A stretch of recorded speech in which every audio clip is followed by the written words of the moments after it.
David, thank you so much for joining us here at Super Investor. Fascinating insights from you about how history and the past can help us predict the future, if you like.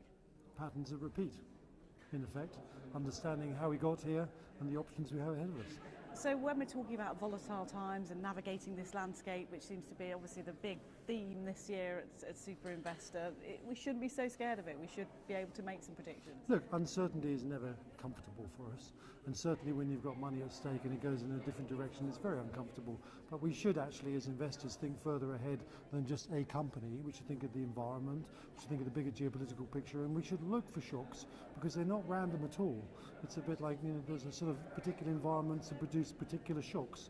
So I think it's incumbent on investors to have paradigms that work out to 5 and 7 years. And although it might be hard to reach the 7-year bit, you're at least thinking you have a roadmap, and if it diverts from the roadmap, then you can do something about your investment. And you truly believe we can learn from the past in that sense? Absolutely. For creating those What's maps. fascinating is the past keeps repeating with slightly different clothing, so we all think it's different. But if you extract the core drivers of social organisation, they're all remarkably similar.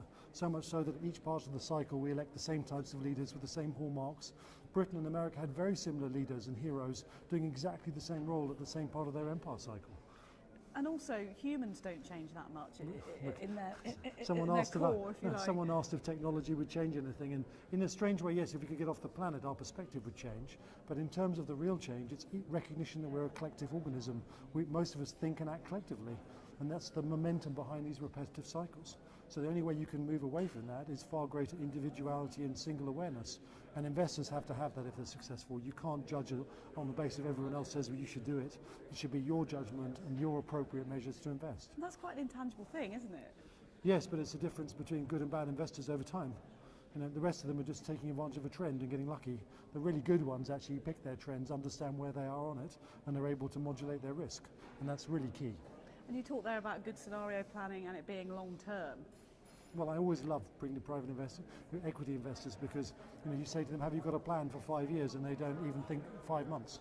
So how can you take money, so you're focusing on a single business, but not look at the environment the business sits in and have a model to understand whether that's going well or not? That seems to be completely absent. Investors don't demand it, which I find very peculiar.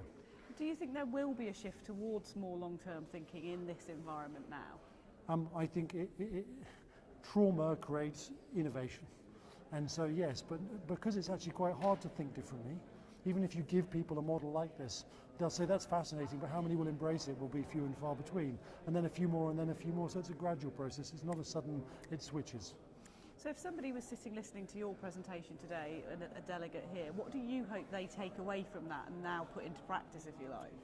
Well, I think whether you're an investor or you are the fund that invests other people's money, the first thing is you need to create a construct, initially inaccurate, but more accurate, about how the world really works, that big geopolitical interaction, which is actually going to govern all of our futures in the next 10 years.